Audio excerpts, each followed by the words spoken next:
మనం రోజు వాడే gas and acidity tablets so వీటిని షార్ట్ టర్మ్ గా కనుక యూజ్ చేస్తే మనకి శరీరానికి ఎలాంటి నష్టం ఉండదు. బట్ లాంగ్ టర్మ్ గా మోర్ దెన్ 2 years 3 years కనుక యూజ్ చేస్తే డెఫినెట్ గా వీటి వల్ల ప్రాబ్లమ్స్ ఉంటాయి. మన శరీరంలో ఒక రోజుకి ఆల్మోస్ట్ 2 లీటర్ల వరకు యాసిడ్ ప్రొడ్యూస్ అవుతుంది. ఈ గ్యాస్ టాబ్లెట్లు వాడడం వల్ల 99% ఈ యాసిడ్ ప్రొడక్షన్ అనేది ఆగిపోతుంది. తద్వారా వాళ్ళకి లాంగ్ టర్మ్ గా వాడితే డైజెషన్ ఇష్యూస్, ఇన్ఫెక్షన్ ఇష్యూస్ అనేది చూస్తూ ఉన్నాం.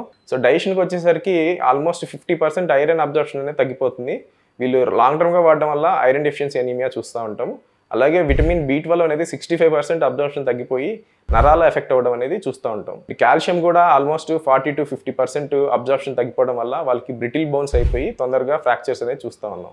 ఇంతేకాకుండా మెగ్నీషియం అబ్జర్ప్షన్ లో కూడా ప్రాబ్లం అనేది గమనించి వీళ్ళకి మస్కులోస్కెలిటల్ పెయిన్స్ అంటే స్లీప్ డిస్టర్బెన్సెస్ కంప్లైంట్ చేస్తూ ఉంటారు. ఈ బ్యాక్టీరియా అండ్ వైరస్లు మన శరీరంలోకి ఎంటర్ అయ్యేవి ఈ యాసిడ్ అనేది నివారిస్తుంది. ఇది తగ్గిపోవడం వల్ల మనకి తొందరగా ఇన్ఫెక్షన్స్ కి గురవుతూ ఉంటాం. శరీరంలో స్మాల్ ఇంటెస్టైన్ లో బ్యాక్టీరియా ఓవర్ గ్రో అవడము, రికరెంట్ గా ఈ డయేరియాస్, కాన్స్టిపేషన్స్ అనేది ఎఫెక్ట్ అవ్వడము, రికరెంట్ గా రెస్పిరేటరీ ఇన్ఫెక్షన్స్ అనేది చూస్తున్నాం.